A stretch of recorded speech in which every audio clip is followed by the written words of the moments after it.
oh iya tuh, saya takut kalau mereka membunuh. Kenapa? Kata penyesalan, karena aku sudah pernah membunuh satu jiwa Fir'aun. Kan dia lari kan karena membunuh. Bagaimana datang aku mendakwai dia lagi? Ya, saya muncul aja langsung ditangkap saya. Tapi apa kata Allah? Dalam surat yang lain ya, surat itu. Kata Allah, la takhaf, jangan kalian.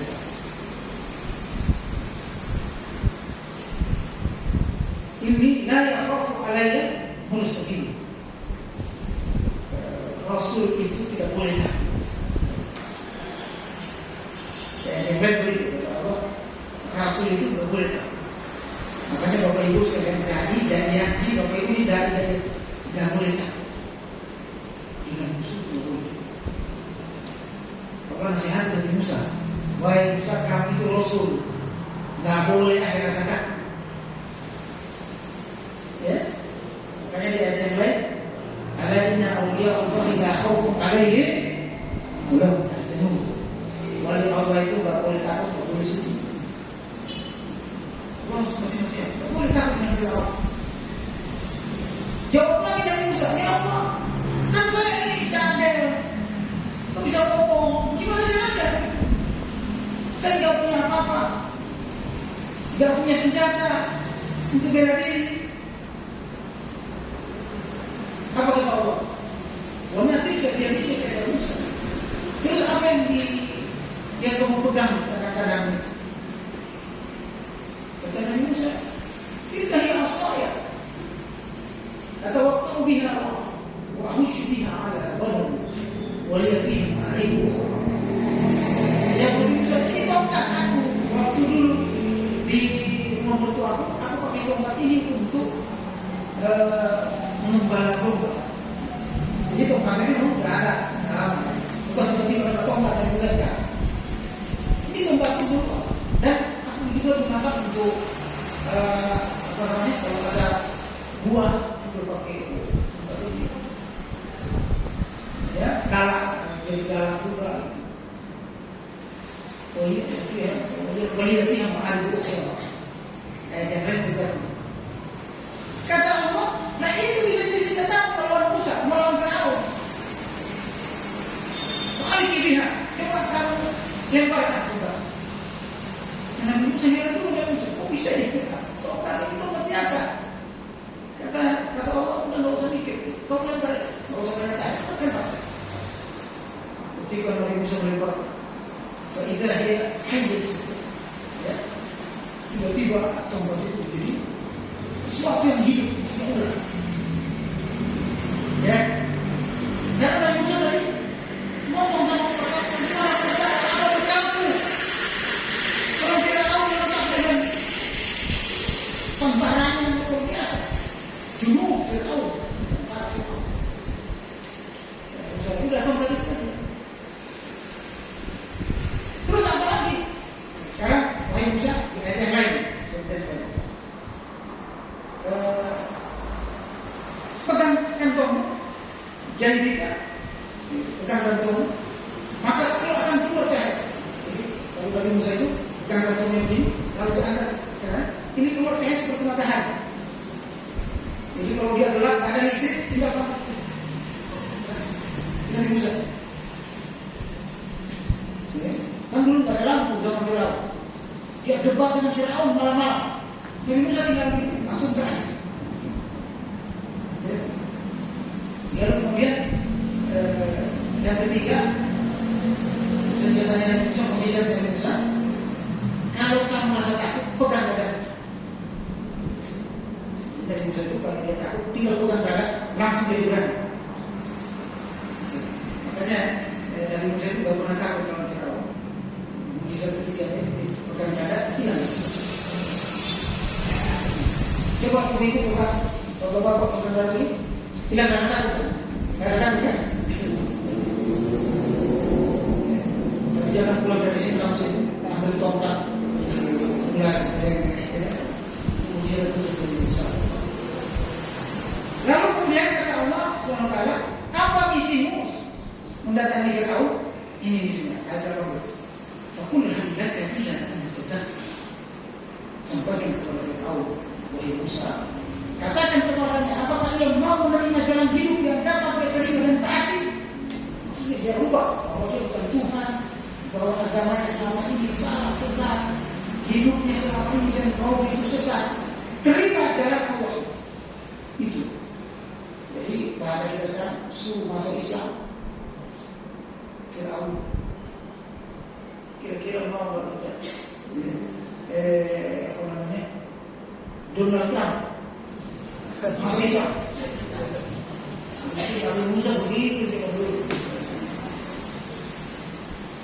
Ente salah, kul halikat yang ente salah. Katakan kepada Fir'aun, apakah ada keinginan untuk membersihkan diri, tersangka itu membersihkan diri, jiwa, membersihkan jiwanya dari kekafiran, kesyirikan, dan kejahatan. Wa ahdiyaka ila rabbika takhsha. Aku akan menunjukkan Tuhanmu yang sesungguhnya. Wa ahdiyaka ila rabbika. Aku akan menunjukkan pada jalan untuk menyembah Tuhanmu yang sesungguhnya. Rabbika. Sehingga engkau menjadi khusyuk, takhsha, engkau takut, khusyuk. Jadi tadi disuruh masuk Islam, yang kedua ini disuruh masuk Islam, yang kedua ini disuruh beribadah, khusyuk beribadah, takut dan tunduk dan taat setelah hatimu keras, membangkang dan jauh dari kebaikan. Ini dua visinya. Suruh masuk Islam, mengakui kesalahannya, kafirannya, mengatakan, ya suruh beribadah kepada Allah. Tapi apa? Dia menolak. Ya, di dalam surat Toha itu dibantah oleh Fir'aun. Kata Fir'aun, ini mah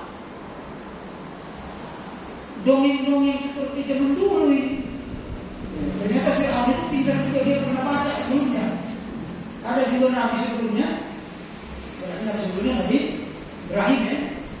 Ada nabi sebelumnya juga yang mengaku Rasul, juga ngajak kepada Tuhan yang esa. Hanya kata Fir'aun, ini mah seperti yang dulu. Ente ngajakin saya itu seperti orang dulu, bertuhan kepada yang satu, dan itu mustahil, mana ada Tuhan satu. Lalu Nabi Musa ayat 20 Ta'arul ayatan, karena ayat ini peristiwanya tidak didetailkan di ayat yang lain kan. Ta'arul ayatan kubra, maka Musa dalam dakwahnya memperlihatkan hujjah. Ayat itu hujjah, bukti bahwa dia Rasul. Yaitu tadi tiga tadi. Apa tadi? Tongkat, cahaya, dan kiamat. Ada apa ayat itu? Tentang kebenaran Isa yang di bawahnya ayat Rasul. Kalau kamu tidak percaya aku ini Rasul, nih. Lalu kemudian dilemparkan tongkatnya jadi ular. Semua yang bisa takut, termasuk tukang sihir. Tapi orang kalau sudah ditutup hatinya oleh Allah, tidak bakal sadar walaupun dia melihat hal dahsyat, sesuatu yang dahsyat di depan mata. Kalau orang hati lembut melihat sesuatu yang dahsyat, yang ancam ya, yang luar biasa, dia langsung beri. Ini enggak tongkat, jadi ular besar, ular itu benar-benar besar, ya. Sampai bisa menelan semua ular. Tukang sihir. Tapi dia juga enggak mau beri. Sebaliknya tukang sihirnya masih bisa semua ya.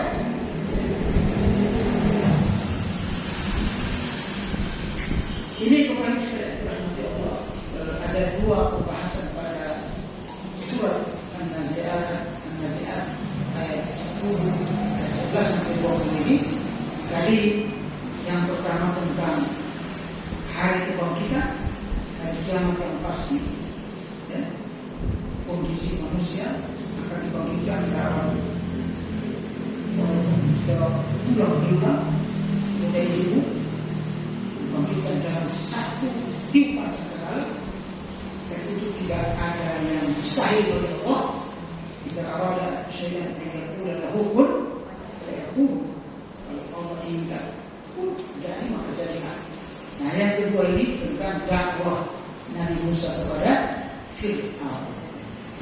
Dua tema ini bagus sekalian harus menjadi pelajaran yang menguatkan iman kita. Memang surat ke-6 30 itu rata-rata adalah penguatan akidah.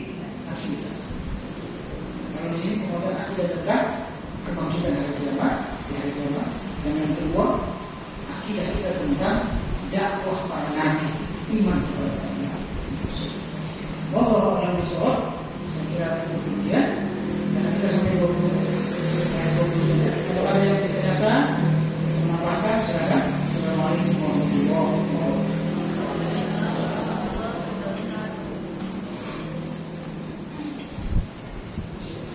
Syukur jazakumullah khairan katsiran, kami ucapkan kepada Ustaz atas penyampaian materinya. Setidaknya ada dua pembahasan. Yang pertama terkait hari kebangkitan yang pasti, lalu tentang dakwah Nabi Musa kepada Fir'aun. Sebelum pertanyaan, ada satu kalimat yang menurut saya cukup menyentuh hati ya Pak. Para nabi itu di hadapan Allah seperti bayi, merengek, mengeluh, merasa tidak mampu. Lalu saya berpikir inilah puncak dari keimanan kita kepada Allah Subhanahu wa Ta'ala. Baik, untuk pertanyaan,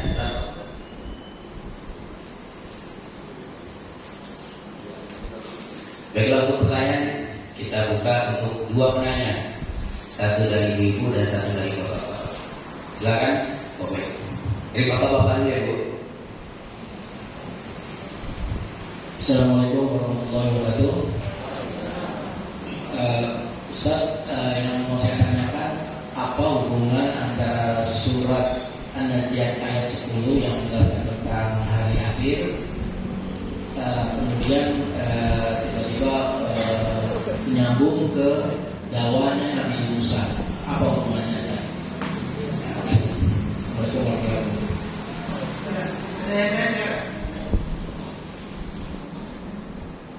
Dari ibu ya.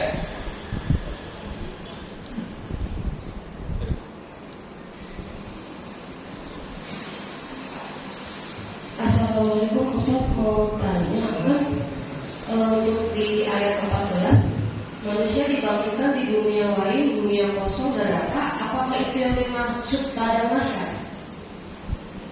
Terima kasih. Bagus ya. Cukup dulu. Saya menyusul. Yang pertama, apa hubungan antara kisah Nabi Musa dan kebangkitan dari kiamat? Surat An-Nazi'at itu membahas beberapa tema sebenarnya. Ada beberapa tema. An-Nazi'at, Warqa, An-Nashqa, An-Nashqa. Ayat pertama itu bicara tentang para malaikat dan tugas-tugasnya. Baru kemudian juga bicara tentang hari akhir, kondisi yang kita. Baru kemudian bicara tentang membahas tentang sejarah Nabi Musa dan Fir'aun dan seterusnya. Lalu apa hubungannya ini? Yang pertama hubungannya ini bicara sesuatu yang gaib. Ya, semuanya boleh. Karena di zaman Nabi Muhammad, Nabi Musa itu sudah tidak ada. Gaib sesuatu yang lama. Hari kiamat juga sesuatu yang akan datang. Ya Allah SWT ingin menunjukkan sesuatu yang gaib yang tidak disaksikan oleh Nabi kepada Nabi. Sehingga Nabi Muhammad itu, ini kan Quran ini kan diturunkan kepada siapa? Kepada Nabi Allah SWT.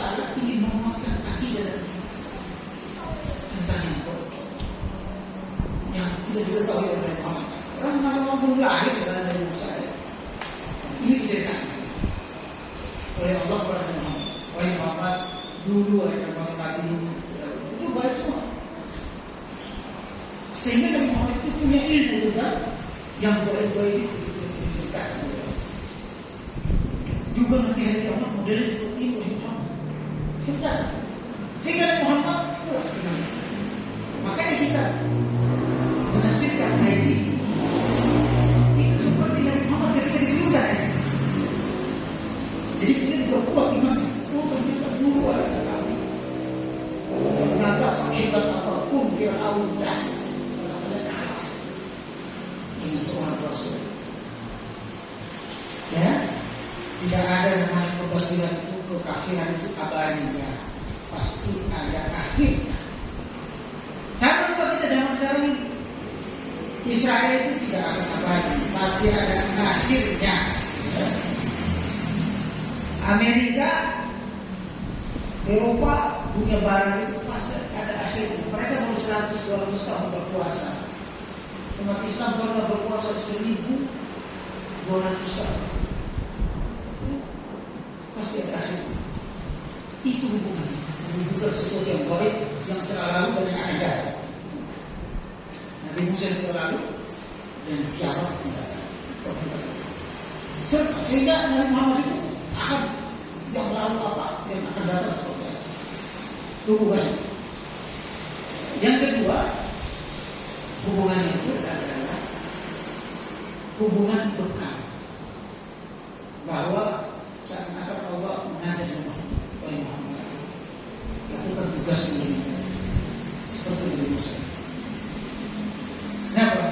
Nanti tugasmu akan ditanya dari Allah.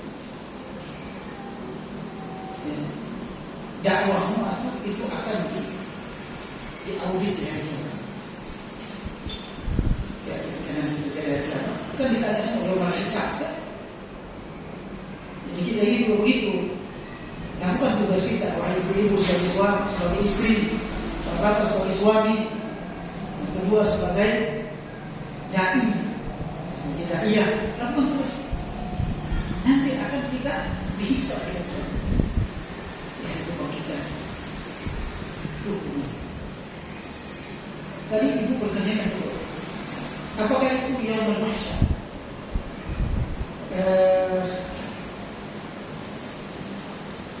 Ada namanya hari berbangkit, ada namanya hari yaumul nusyur,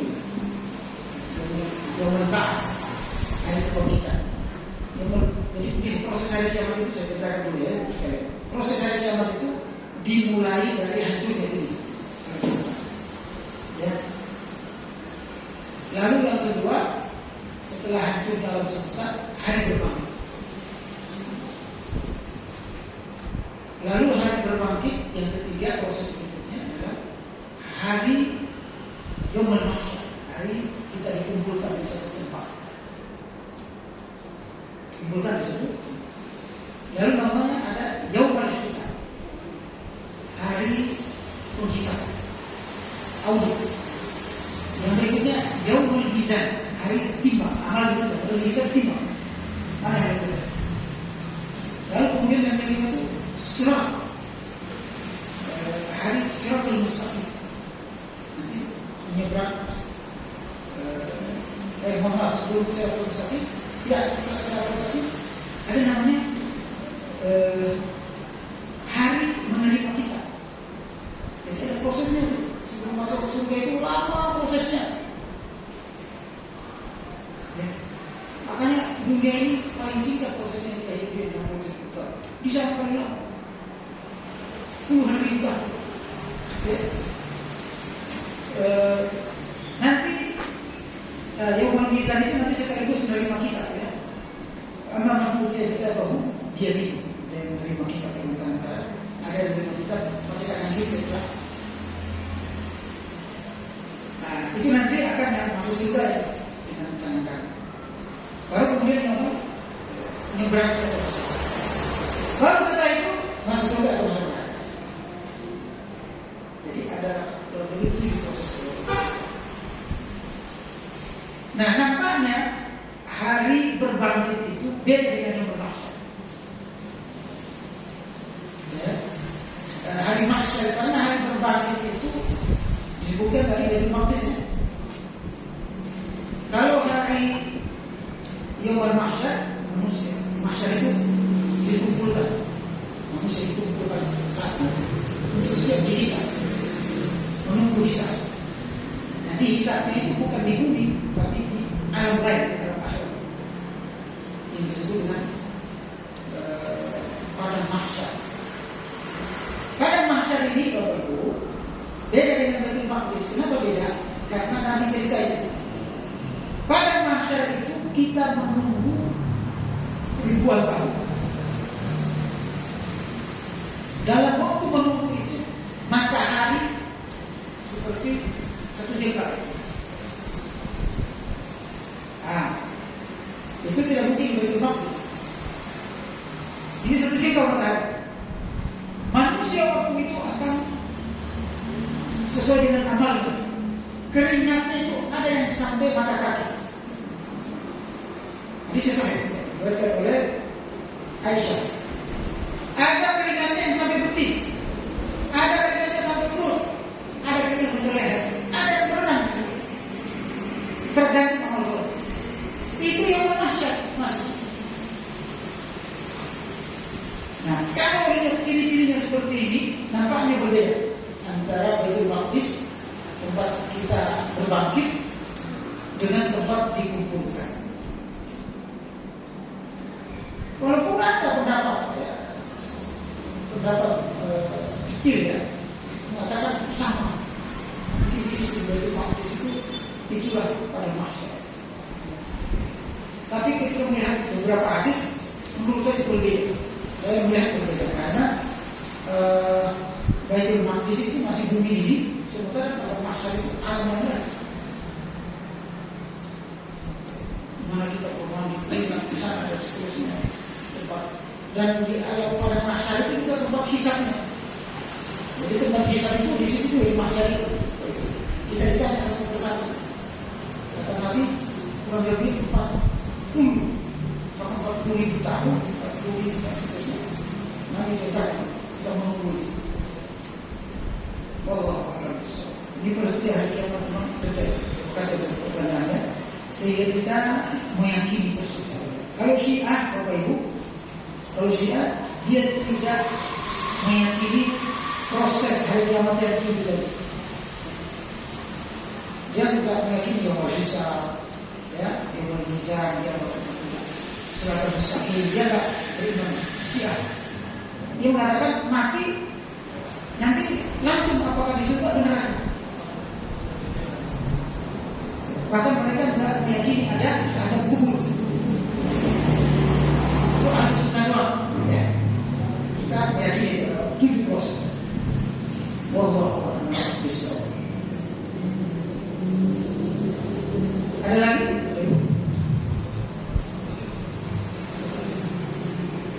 Baik, terima kasih Ustaz atas jawabannya. Mungkin dibuka untuk 2 pertanyaan lagi. Masih ada? Oke.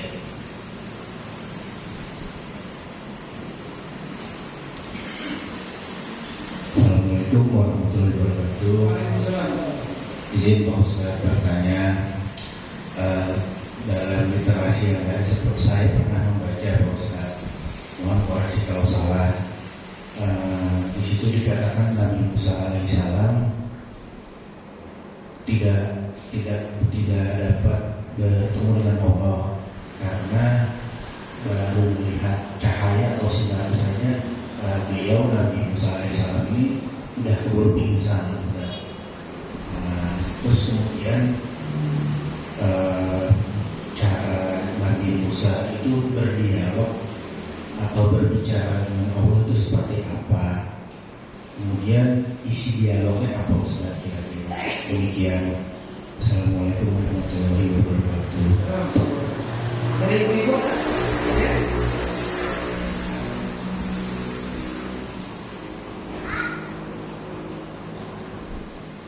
Kalau ada saya jawab dulu.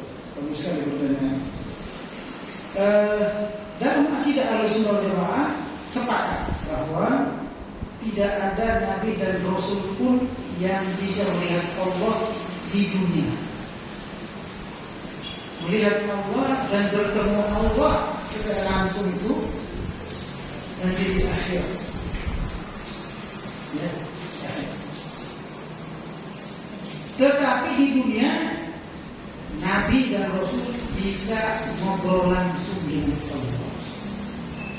Nah, Nabi Musa itu bisa ngobrol, berbicara langsung dengan Allah, tetapi tidak melihat Allah.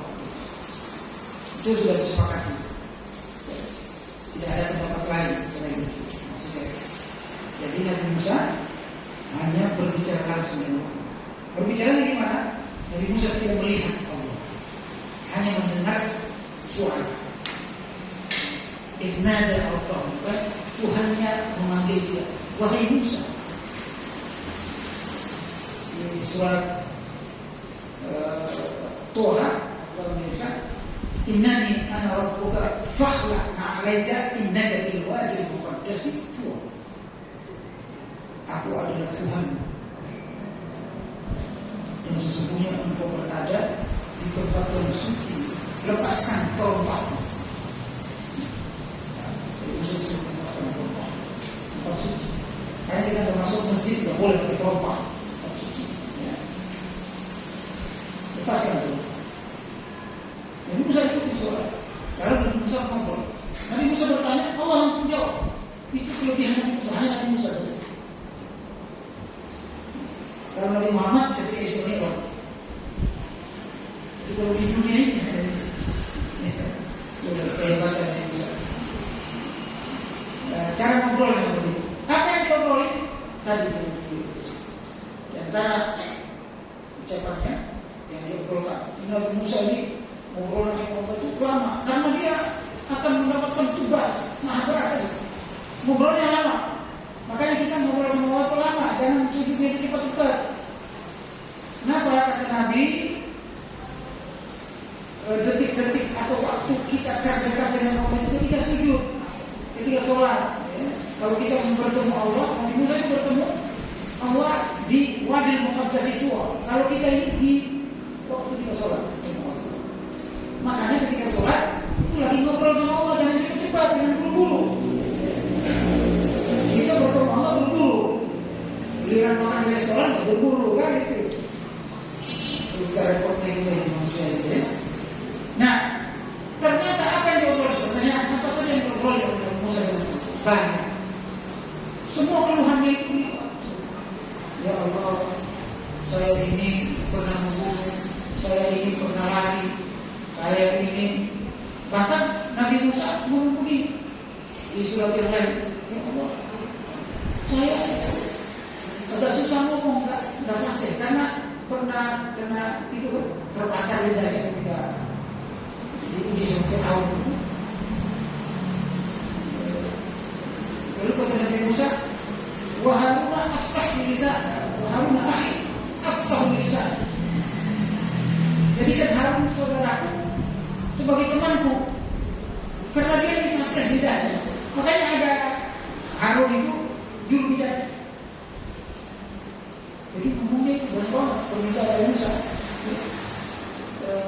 Harun akhi usdud bihi azri, agar supaya dia membackup dakwahku. Kalau supaya minta ini, minta fasilitas, udah dikasih mujizat 3, minta lagi yang lain apa? Minta pendamping dari Musa. Dan Nabi Harun. Kata Allah, ya oke, saya angkat Harun dari Nabi. Suatu hari itu kok diangkat. Jadi Nabi Harun itu diangkat jadi Nabi sebelum Nabi Musa ketemu Harun. Terus gimana ya? Saya masih takut juga ini. Makanya saya bilang tadi, kalau dia sama Allah seperti baik, tumpuan Yesus. Tahu tak Bapak Ibu? Nabi Musa itu Nabi yang paling kuat. Sekali begini mati orang. Pada angkat pintu sumur itu diangkat oleh 40 orang. Itu hanya satu tangannya Nabi Musa. Tapi ketika mengurau sama Fir'aun, curhat sama Allah, dia seperti bayi dalam Allah. Bagaimana kita udah lemah, udah mau lagi. Lalu kata Nabi Musa kepada Allah, Terus apa lagi? Allah dengar semua hukuman. Ya Allah, saya tidak saya cari maksud. Terus maunya ada satu saudara namanya Hanum, dia langsung diangkat. Apapun kemauannya untuk berdakwah itu dikabulkan. Terus apa lagi? Ya Allah, saya berikan mujizat, kasih mujizat ketiga, tongkat. Ya Allah, saya ada rasa takut. Jangan gimana menghilangkan rasa takut. Dikasih pegang darahmu, ya. Yang kedua, kata Allah, kalau kalian sudah berdua nanti dengan Allah, wala tanya fi dzikri, inni ma'akuma asma'u wa ara. Ayat yang lain, kamu berdua, caranya jangan pernah lepas ingatan kepada aku. Jadi Bapak Ibu Saudara,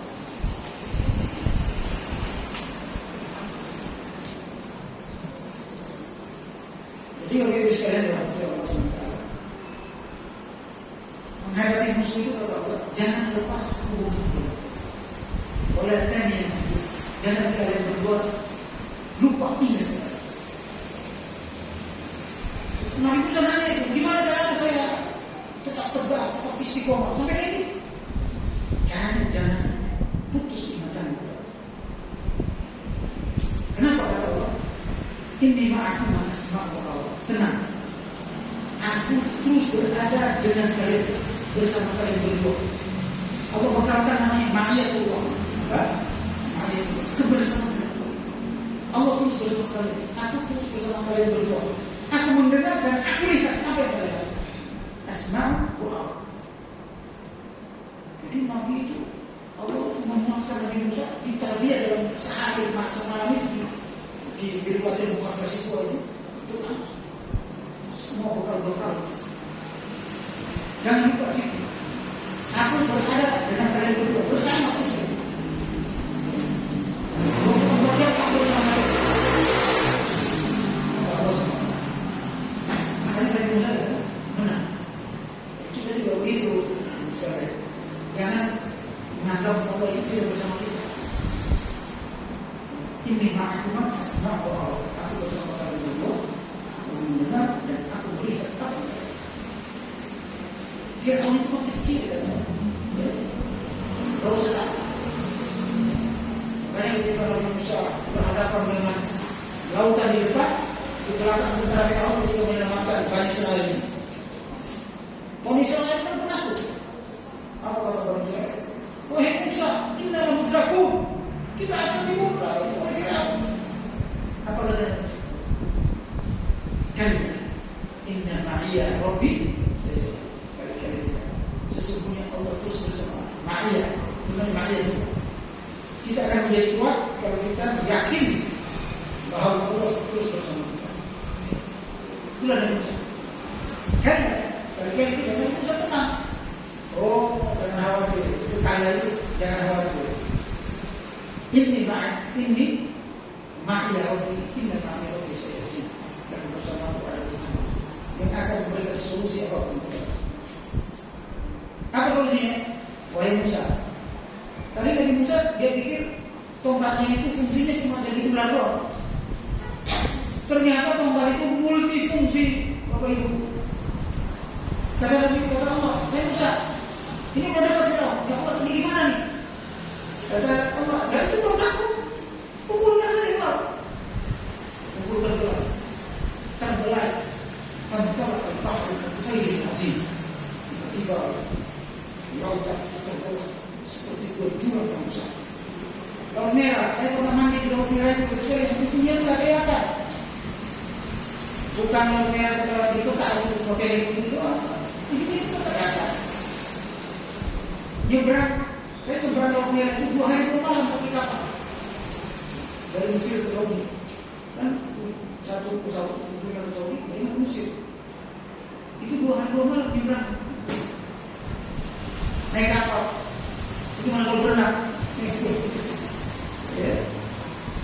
Itu di belah. Tapi bukan laut kecil ya, itu Laut Merah. Ya. Bukan Laut Merah, namanya doang. Ya. betul boleh jalan beberapa hari. Ya, kalau di film kan cuma singkat saja berapa menit, enggak, itu berapa hari, berminggu-minggu jalannya itu. Udah nyampe seberang sana, bayangkan Firaun udah di tengah mana, orang berhati-hati. Kembali, makanya nggak ada hidup ya. Di tengah samudra. Hidup di mana di tengah samudra?